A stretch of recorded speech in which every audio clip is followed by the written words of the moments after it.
Vítam vás v ďalšom videu. Dnes to nebude les, dnes to bude po rovine, ale bude to okolo Dunaja. Chránená krajinná oblasť Dunajské Luhy a začínam v miestnej časti Rusovce pri kostole svätej Márie Magdalény v Rusovciach. Vystúpil som tam na zastávke Gerulata v 91 spod mosta SMP. Som prišiel 20 minút mestskou dopravou a v podstate po žltej značke pôjdem ďalej potom do Čunova, okolo Čunovských jazier.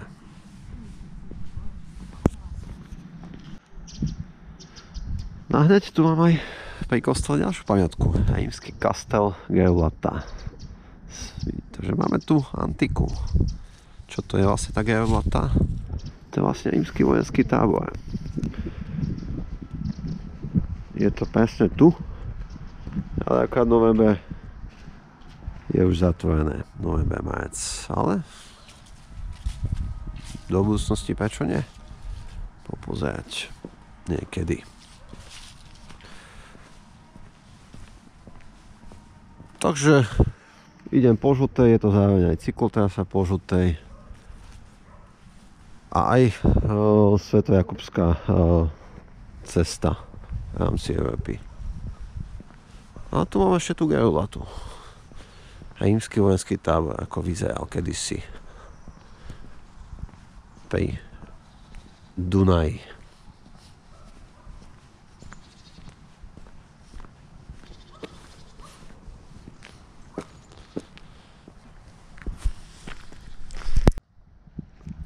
Od rímskej Gerulaty v podstate hneď sem takto doľava, žltá značka pekne, tak už ideme do Dunajských Luhov, chránenej krajinnej oblasti. V podstate teraz pôjdem cez Rusovský kanál, rameno zrejme Dunajské, tak ideme spoznať trošku iný typ lesov, ako vyzerajú.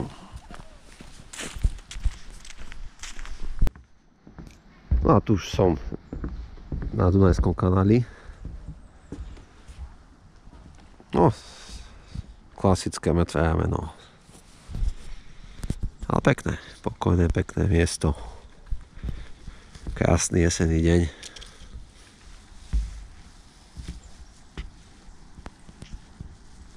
Veľmi dobrá prechádzka v krásnej prírode.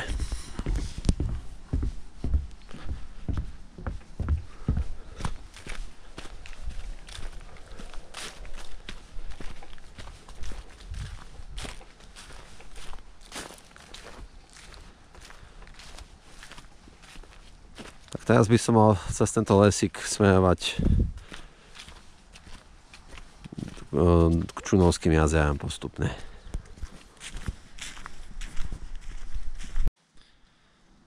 Tak tu už to máme oficiálne potvrdené. Sme v chránenej krajinnej oblasti Dunajské Luhy, čo je aj vtáčie územie európskeho významu od roku 1993 zoznamom okradí medzinárodného významu.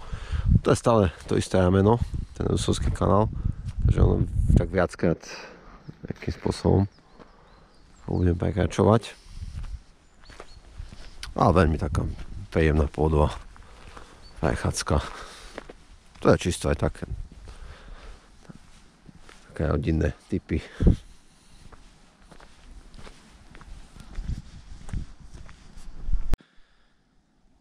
No a už sme pri Čunovských jazerách. Toto by malo byť to malé Čunovské jazero. Tak idem kúknuť trošku bližšie, ako to vyzerá.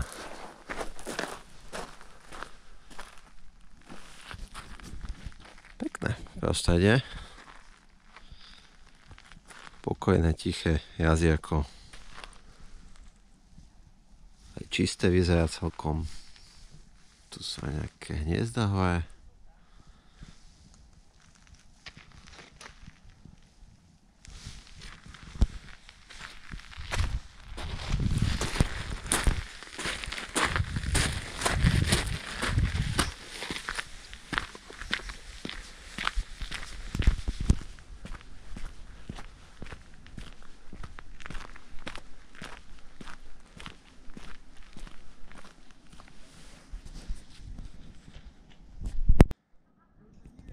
ponúkne viac takých výľadov. No je tu naozaj veľmi pekne. A určite sa to oplatí ísť na prechádzku.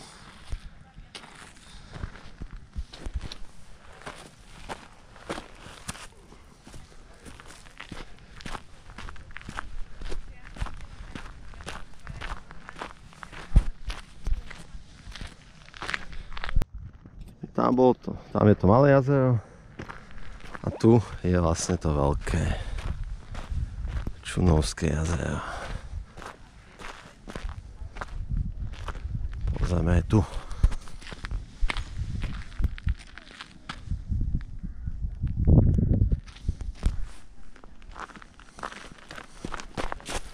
Celko zaujímavá tiež a dosť veľká vodná plocha.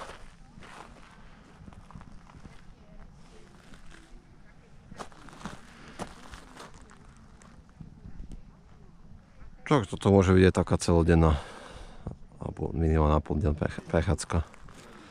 Okolo tých jazier sa poprechádzať.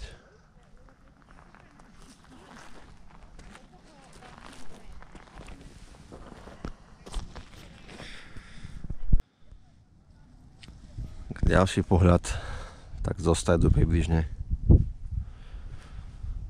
A ako všade v republike, tak aj tu sa chodia kúpať ľadové medvede, mravže, túlene. Všetky tieto kreušky od užilcov. Však to je ideálne podmienky. Sú tu nízka voda, pokojná voda a krásna príroda dookola. Ticho, pokoj, pohoda.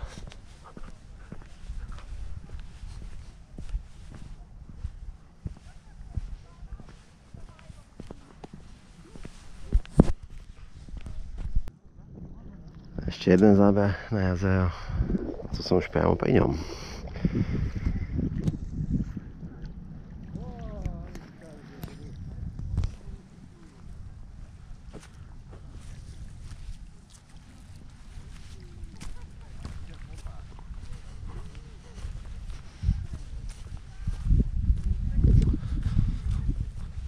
Pekné, veľmi pekné miesto. Naozaj na takú prechádzku oddych.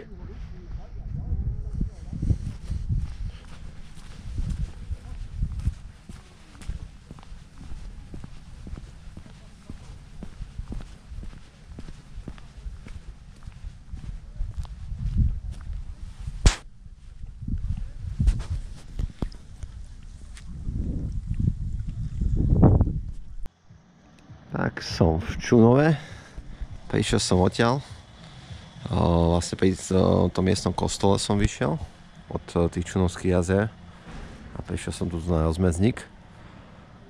No a tu, keď sa dívam, tak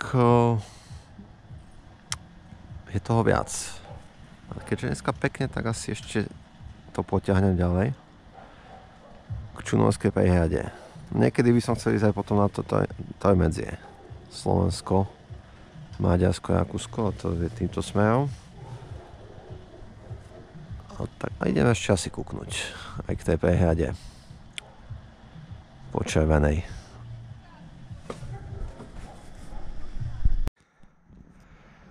No tak toto je vlastne tá Čunovská prehrada tam dolu, ale podstatné je táto značka, aj cyklotrasy sa tu dávajú. Prišiel som vlastne odtiaľ po červenej. A idem do tej galérie Danubiana po červenej, keď som tu. Takže je to taká križovatka dôležitá celkom, tak pokračujem ešte ďalej. Tak, presne kvôli tomuto som tu prišiel. Takže Dunaj, vodné dielo v Čunove, súčasťou vlastne Gabčíkova.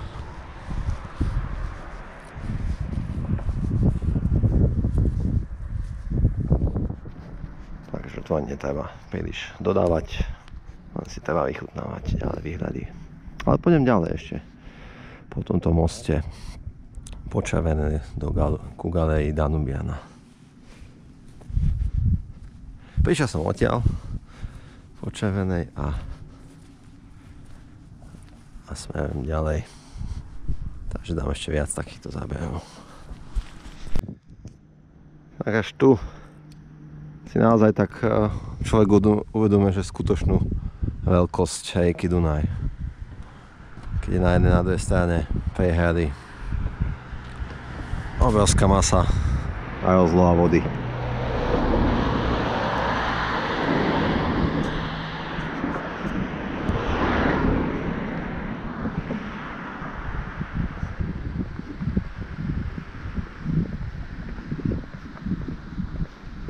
Čiže to je prakticky kilometr. Tuto má rieka Dunaj v tomto bode. A ešte jeden záber v podstate z opačného konca behu. Jedna druhá strana.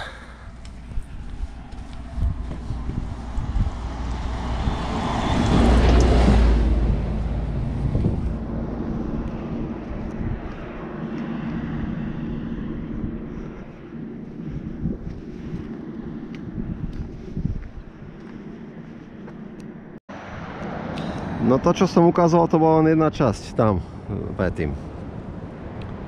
Takže to ešte vlastne stále viac menej keby jedna časť na polovici a tuto máme druhú časť vodného diela Čunovo, priehrady. A stále idem ďalej. Po červenej značke ešte. A to sú úplne nádherné zábery tejto majestátnej stavby a rieky.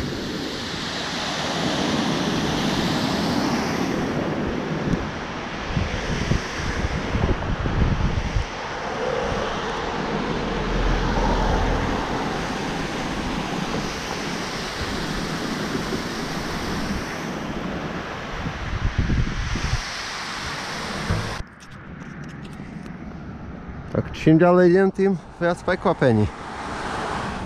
Toto všetko je stále súčasť toho povodia Dunaja.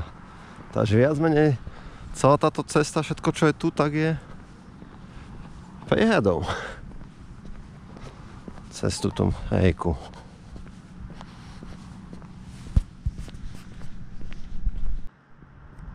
Tak až tu je konečná, čo týka značky červenej Galeria Danubiana, to je sem. Ale nie je konečná pre rieku Dunaj. Odtiaľ som vlastne prišiel. To všetky autá vlastne smerujú do tejto galérie. Takže stále ešte sme v podstate v polovici Dunaja. Odtiaľ som vlastne prišiel, celý čas som ukazoval z jednej z druhej strany Dunaj. A tu som prišiel na koniec tohto výbežku. A Dunaj stále tu je. Obrovské vodné dielo. Vodné dielo Čunovo.